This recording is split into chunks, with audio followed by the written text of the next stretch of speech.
Sarah, it's taken me just over a year to attempt to reply to your letter. I tell you often how much it means to me and how much I intend to reply, but it is difficult to communicate with someone who loves you so much it burns you. I have a tendency to cut people off mid-sentence, to barely hear what they have to say before trying to touch it with my own mouth. And I think my silence around this letter tells you how deep it goes. Thank you. Your letter is silver in the sky. And in the end, that's probably all that'll matter. But also, I've been afraid to respond because you are deep in me. You are beyond belief. You are voice itself. When I write, I often feel the language coming out to be yours. But it is dizzied and demented by the hedge maze that stands between my inspiration and the page. It's a great hedge maze. The hedges are actually impossibly tall onion plants.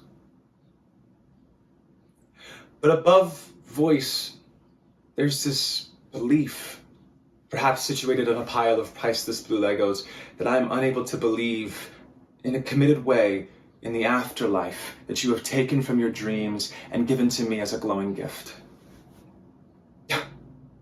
It's weird. Your letter feels like a bone that has grown out of me around which I am unable to form flesh. It's terrifying.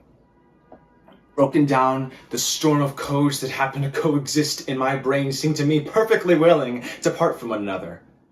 Preserving them would be a much more difficult task for God than were my soul a whole thing. And my soul is not a fish. It is an ocean with waves breaking at a particular moment of time.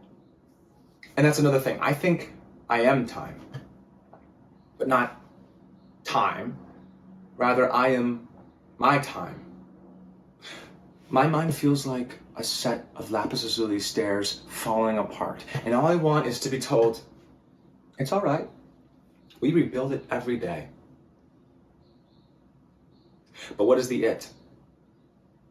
And if I was vaporized by a ray gun and then instantly replaced with another person with an identical filigree of nerves shot through me, would it still be me? I don't think so. I'm starting to feel like Theseus, and all I want is my fucking ship out of the dry dock and back on the water. Your love and vision, these seem to me to be the forces of life. They have the fingerprints of life all over them. You are a great sense-making force. And I don't mean sense-making in the crotchety, bookish, neat way. I mean, you make stuff for my nose and mind and ears and mouth. Dreams show the life beyond life. Death is not the life beyond life.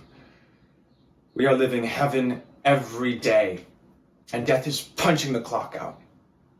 No more working at heaven. Maybe I'm Zoroastrian. I think my love and imagination and your love and imagination are fires locked in an eternal combat with the dark, the mute. My grief and your inspired calm are part of the same consciousness. Maybe I've just written "There is no God in the sky" in silver letters. That I could believe. But I don't think I'll get to carry the torch of my fear into the night I'm headed into. With more love than there is. Max.